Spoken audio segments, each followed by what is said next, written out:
Hi, this is Anya Camau from Anya Camau Academy. Now, we still need to make two preparations to be able to fix the embellishments on this tunic and these pants. We will first close the two bust darts that we have drawn on the wrong side of the fabric. Just fold the fabric over and pin it carefully so that the two lines of this dart are placed exactly on top of each other. There is no need to baste before sewing these darts. Just work well flat, make sure your pins stand out on the line below, and that's enough. This operation is not complicated.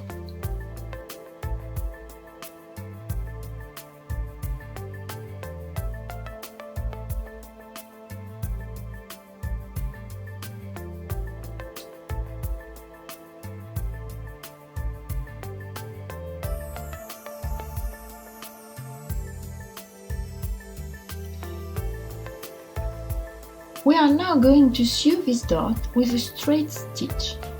Your first stitch leaving only a single thread of fabric on the right side to make a nice stitch beginning. I do not advise you to make a knot in this place with your sewing machine by making a few stitches backwards, which would be seen on the right side, but simply to make a knot by hand with the two threads. As I sew, I remove my pins, which are in the direction of advancement of the seam and would block the foot. When I get to the end of the dart, I do 3 stitches backwards, then 3 stitches forward to prevent the seam from coming apart. I just have to do the same operation on the other side of the front to close the other dart. My 2 darts are now closed. And since I do not want to open the allowance of the dart, I just flatten it with my iron so that the darts fit well in the side seam.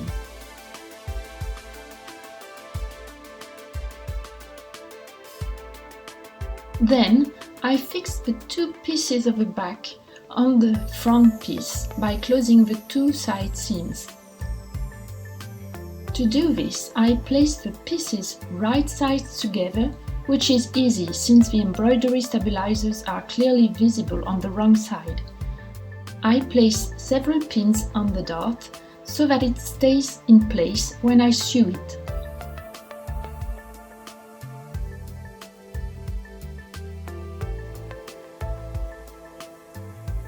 Then I place a pin at the bottom of the side seam. And I finally place pins every 10 to 15 cm, working flat on the table.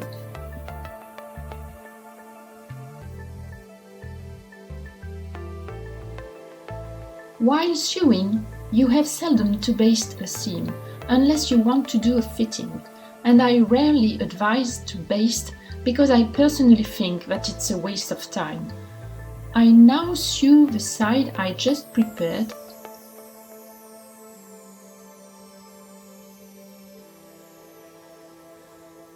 I place it flat under the machine, avoiding to create gathers or folds, and I start this seam with 3 stitches, then 3 stitches backwards to make a knot.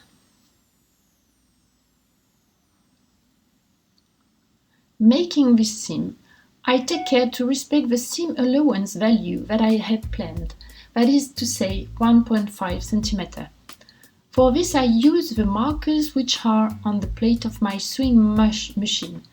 Here you see that my pins are placed perpendicular to the advancement of the machine and that I sew without removing these pins, because the needle slides on it without breaking and it saves a lot of time.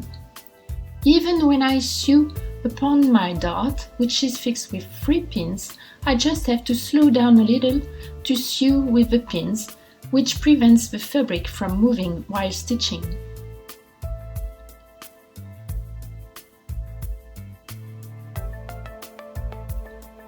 The side is now sewn on and you are going to sew the other side of the front with the other piece of the back in the same way.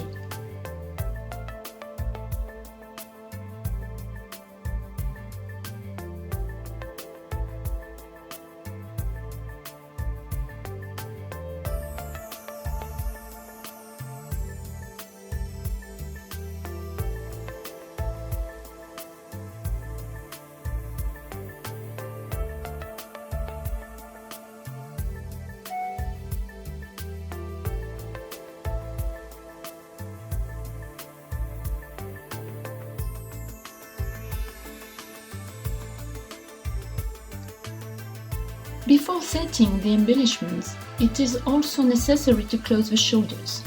There as well, you just need to pin well before sewing this shoulder, always without removing the pins. Here I have planned a seam allowance of only 1 cm.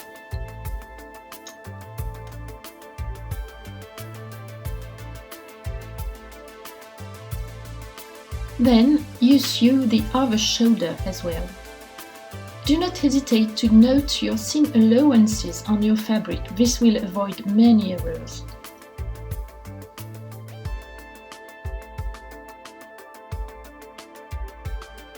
Now my 2 side seams and my 2 shoulders are sewn on, and I have also pressed my seam allowances on the wrong side for the side seams as well as the shoulder one. Always carefully iron your margins to get a clean, crisp result.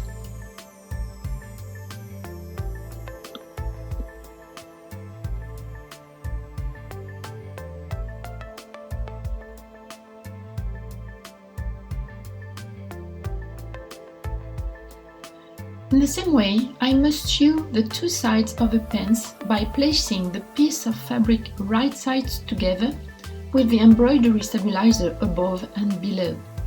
I pin the side of the front of the pants with the side of the back of the pants.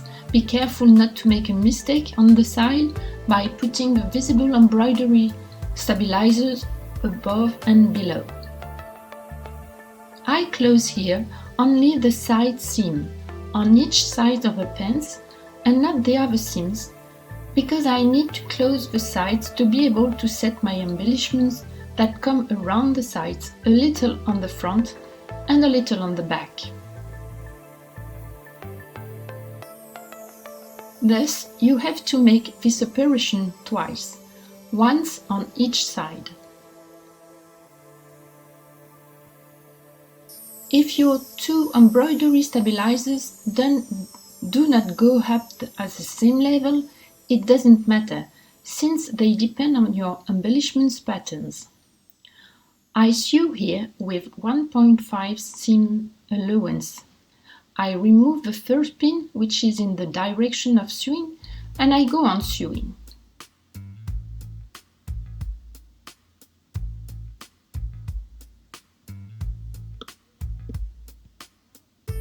Now, on all the pieces where you have planned to fix embellishments, it will be necessary to report the pattern of your embellishments to know where to fix all elements.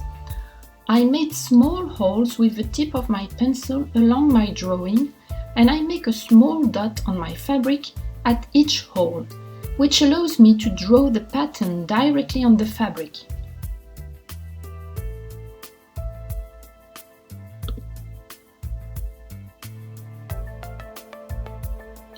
Then, working flat with fabric colored thread, I make a simple straight stitch following the pattern of my embellishments. It is to make sure that my fabric and my embroidery stabilizers remain joined together and that gathers or folds do not form between the two. I make sure I'm working flat, slowly, reducing my thread tensions and my foot pressure. Here is what you will get. The pattern of your embellishments materializes on the fabric. My home patterns start and end with scrolls of cords, but I did not sew on this scrolls pattern on the fabric because it should create creases, turning that straight with the foot on the fabric. I will sew on directly the scrolls without any pattern. Apart from these finer scrolls, the embellishments pattern has been drawn with my stitches. Now you have to remove all the basting threads because they are easier to remove now than after setting the cords. Thus, I remove these threads on all the pieces of the tunic and the pants.